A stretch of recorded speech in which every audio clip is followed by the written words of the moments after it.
네, 오늘 묘한 흐름 업앤다운 선정 종목은 HLB인데요. HLB가 오늘 대반전이 일어났습니다. 이전에 그 6월 말에 그 탑라인 발표 시에 통계적 유의성을 주지표에서 확보하지 못했다라는 이야기하면서 하한가로 급락이 나타났었는데 이 주말 동안에 그 유럽 종양학회에서 이번 리보세라닙 글로벌 임상 3상이 성공했다라고 발표를 하면서 오늘 상한가로 바로 들어가는 모습이었습니다. 자, 우리 이경락 파트너께 먼저 좀 질문을 하고 싶은 게 이런 경우가 있을 수가 있나요? 그러니까 탑라인 발표 때는 좀 안 좋게 이제 발표를 하고 결과적으로 이제 데이터를 뭐 정밀 분석해 보니까 아 이거 성공이다 이런 케이스가 나온 거거든요. 우리가 이제 성공이라고 규정짓기 위해서는 네, 판례화지 문제잖아요. 네, 그러니까 냉정하게 좀 바라보자고요. 상품 허가가 나야지 판매가 되는 거죠. 결국에는 이제 임상 FTA에서 다시 진행돼 가지고 상품 허가가 날 수 있는 현상인가? 요거에 대해서는 아직까지는 우리가 짚어보고 넘어가야 될 것이 분명히 많다. 요번 이제 실험 결과도 저도 다 봤거든요. 네, 분명히 안정성과 분명히 다른 약들 대비해 가지고 효능이 뛰어다는 건 알 수가 있어요. 하지만 대조군에서 오차가 여전히 크지가 않아요. 5.78개월 약을 투여했을 때는 더 생명을 연장할 수 있다.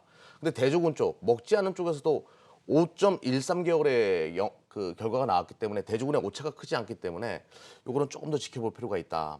근데 분명히 요 그 현상을 통해 가지고 뭐 아주 뭐 세계적인 학술지라고 하더라고요. 거기서 이제 좋은 평가를 받았는데 그 학술지 발표를 통해 가지고는 분명히 이 약이 가지고 있는 효능에 대해서는 입증을 했다. 그러니까 중국에서도 분명히 뭐 효과가 있으니까 그동안에 잘 먹혀 왔던 거고 판매량도 있었던 거겠죠.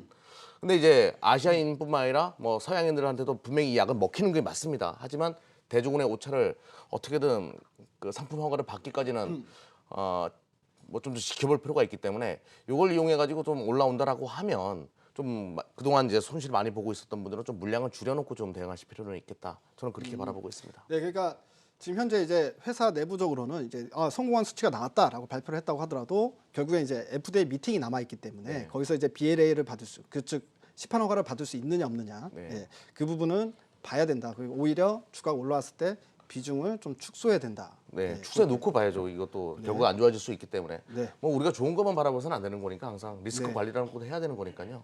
우리 안인기 파트너도 한마디 해주시겠습니까? HLB 어떻게 보시는지. 지금 뭐 반반의 의견이 있지요. 임상 3상은 성공했지만 FDA 신약 승인은 어려울 수도 있다라는 그런 의견도 있고, 그리고 FDA 3상이 굉장히 성공한 자체로도 굉장한 주가 상승에 큰 어떤 시너지가 있기 때문에 상승에 대한 에너지는 충분히 있고, 현재 이 아파티닙, 그러니까 리보세라닙, 아파티닙이 지금 중국에서 항소제약을 통해서 지금 열심히 판매가 되고 있기 때문에 위암 치료제로서 충분히 앞으로 FDA 승인이 나올 수 있다라고 이제 판단하고 있는 그런 또 HLB의 현재 상황으로 본다면, 저는 주가가 많이 빠졌다가 최근에 또 점진적인 상승이 연출됐다가 오늘 아침에 재료 뜨고 상한가 부근 출발했다가 살짝 아래 꼬리 달렸다가 양봉 뜨고 상 마감했거든요. 그다음에 HLB도 좋았고 HLB 생명과학도 좋았고 HLB 파워까지도 상한가를 갔어요. 그래서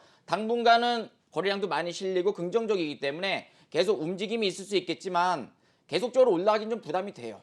그리고 이미 또 오늘 또 거래량도 많이 실렸기 때문에 갖고 계신 분들이라면은 내일장 뭐 6만 5천 원이든 7만 원 전후든 갭상승 나온다면은 윗꼬리 달릴 때 좀 비중 줄이셨다가 또 뭐 저점 재매수하거나 트레이딩 전략을 취하는 게 맞겠고, 현재 매수를 한다는 것은 조금 부담이 좀 될 수 있기 때문에 충분히 또 한 번의 조정이 있다거나 눌림 몫이 매수하고 또 올라오면 챙기는 그런 트레이딩 전략이 바람직하다고 보여지고요. 시간은 좀 많이 걸릴 것 같다는 생각이 좀 들고 있거든요. 그래서 바로바로 긍정적 뉴스가 나와서 계속 올라가면 좋겠지만 올라가지 못하고 내린다면은 1분봉에서 꺾이거나 눌린다면은 과감하게 끊거나 좀 챙길 거 좀 챙기시는 전략을 취해가는 것이 맞다라고 일단 보고 있습니다. 네, 일단은 불확실성이 남아있다 이렇게 또 말씀해 주신 것 같습니다. 그래서 주가 올라올 때 어느 정도 좀 매도를 해놓고 결과를 보고 그 다음에 다시 판단하자. 네. 이렇게 네. 정리하면 될 것 같은데 네. 이동훈 파트너님은 다른 질문을 드릴게요. 똑같은 질문은 그러니까 바이오 섹터 전체적인 어떤 뷰가 있으시면 좀 말씀해 주시면 좋을 것 같습니다. 제가 사실은 이 바이오를 잘 보지 않는 섹터입니다. 제가 잘 네. 몰라서 안 보는 것도 있고 예측을 잘 못하는 부분도 있고 그런데 사실 이제 이 바이오는 정말로 장기적으로 좀 투자를 해야 되거든요. 이게 바이오 신약 개발이라든지 이 과정들을 보면 항상 제가 말씀드리는 게 상당히 단계별로 해서 시간이 많이 걸립니다. 한 10년 넘게 걸리는 과정이거든요. 전임상, 임상, 1상, 2상, 지금 3상 통과했잖아요. HLB 네. 같은 경우에는. 네. 그 다음에 이제 또 발매 후 단계라고 해서 한 단계가 더 남아 있거든요.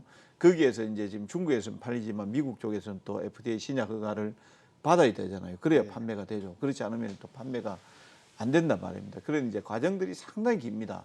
그래서 바이오 투자하시는 분들 같은 경우는 시간을 좀 많이 가지시는 게 좋겠고, 그리고 이제 신약 개발하는 게 사실 반도체 D램 쪽에서 어떤 신제품을 개발하는 것만큼이나 저는 그보다 더 힘들다고 보고 있거든요. 네. 그래서 이제 투자를 하실 때 아예 이제 그런 생각을 가지시고 좀 접근한 전략이 좋겠고, 이번 HLB 같은 경우에도 사실 대조군하고 뭐 별 차이가 없다라는 내용들도 저도 이제 봤습니다. 봤지만 네. 그래도 이제 그 생명 연장이라는 거는 사실 암 환자들한테 상당히 절실한 부분들이거든요. 네. 다만 몇 개월이라도 연장할 수 있는 효능을 입증했다라는 것에 대해서는 좀 박수를 쳐드리고 싶고, 다만 추가 주가가 이제 추가적으로 더 올라갈지 내려갈지는 아까 이제 기술적으로 이제 우리 옆에 안인기 파트너께서 열심히 잘 설명을 해주셨는데, 오늘 아마 T자형으로 꼬리 다른 분들이 있을 겁니다. 그래서 좀 깨면은 일단은 좀 챙길 건 챙기시는 전략이 좋겠다라고 말씀드립니다. 네. 우리 이동근 파트너님께서는 사실은 이제 아주 긴 시간이 걸리는 지루한 과정이기 때문에, 특히 신약 개발이란 건, 그러니까 그런 각오를 가지고 보던가 해야 된다. 그렇게 좀 정리를 하면 좋을 것 같습니다. 자, 바이오 이야기가 나왔기 때문에 저도 MC를 보고 있지만 우리 시청자분들께 최근에 임상 발표한 헬릭 스미스에 대해서 코멘트를 좀 해드려야 될 것 같습니다. 왜냐하면 이제 제가 몇 년 전부터 계속 헬릭 스미스를 좀 좋게 말씀을 드렸었기 때문에 혹시나 그런 부분들 때문에 지금 뭐 백진수가 좋게 보니까 혹시나 매수를 하셔가지고 피해를 보신 분들이 있다면 그 부분에 대해서 제가 정말 제 가슴도 찢어진다 말씀을 드리고 싶고요. 대신에 정확하게 지금 시점에서도 판단을 해서 말씀을 드려야 된다고 생각이 드는데, 헬릭 스미스가 얼마 전에 임상 3상 결과를 발표를 했습니다. 근데 제가 이제 종합적으로 결론을 말씀드리면 시장에서 좀 과민 반응을 하고 있다라는 생각을 하고 있습니다. 즉 임상 결과의 내용을 보게 되면 이건 기본적으로 예상했던 것처럼 성공이나 마찬가지인데, 단순히 임상 과정 중에 환자들 중에 임상에 참여한 환자들 중에 오염된 환자 수가 한두 명이 아니라 꽤 많이 나왔다. 즉 위약을 이중 맹관 방식에서 위약을 투여받아야 될 환자들 중에 36명이 VM202를 투여를 받고, 그리고 VM202를 투여받아야 될 사람들이 거의 이제 위약을 투여를 받는 32명, 그래서 총 68명 정도가, 그러니까 이제 통계적 오류가 발생됐다, 그런 부분이었는데요.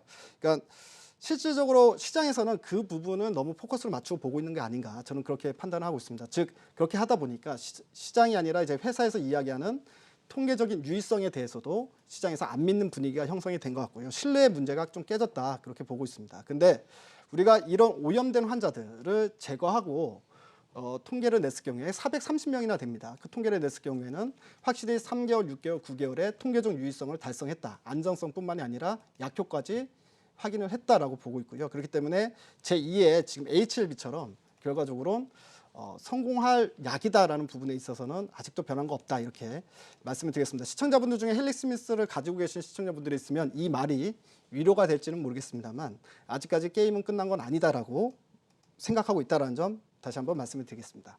자, 지금까지 묘한 흐름 업앤다운이었습니다.